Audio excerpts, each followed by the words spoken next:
Hello.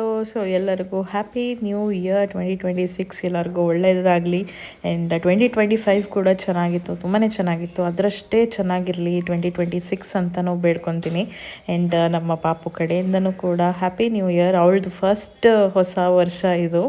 And ತುಂಬಾ ಖುಷಿ ಆಗ್ತಾಯಿದೆ ಅವಳು ನಮ್ಮ ಜೊತೆಗೆ ಇವಾಗ ಇರೋವಂಥದ್ದು. ಆ್ಯಂಡ್ ವೈಕುಂಠ ಏಕಾದಶಿ ಕೂಡ ಇತ್ತು ಹಿಂದಿನ ದಿನ, ಅದಕ್ಕೂ ಕೂಡ ಟೆಂಪಲ್ಗೆ ಹೋಗ್ಬಿಟ್ಟು ಬಂದ್ವಿ. ಸೊ ಅದ್ರದ್ದು ಒಂದು ಸಣ್ಣ ಕ್ಲಿಪ್ಪಿಂಗ್ ನಾನು ಇಲ್ಲಿ ಹಾಕಿದ್ದೀನಿ.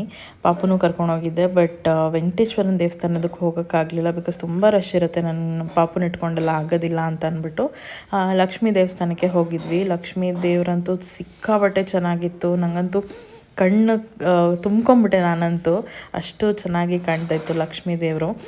ಜೊತೆಗೆ ಅಲ್ಲೇ ಕೂಡ ವೆಂಕಟೇಶ್ವರಂದು ವಿಗ್ರಹ ಕೂಡ ಇತ್ತು, ಅದು ಕೂಡ ತುಂಬ ಚೆನ್ನಾಗಿತ್ತು. ಆದಷ್ಟು ಬೇಗ ನಾನು ತಿರುಪತಿಗೆ ಹೋಗಿ ದರ್ಶನ ಮಾಡೋ ಥರ ಆಗಲಿ ಅಂತ ದೇವರಲ್ಲಿ ನಾನು ಕೇಳ್ಕೊತೀನಿ.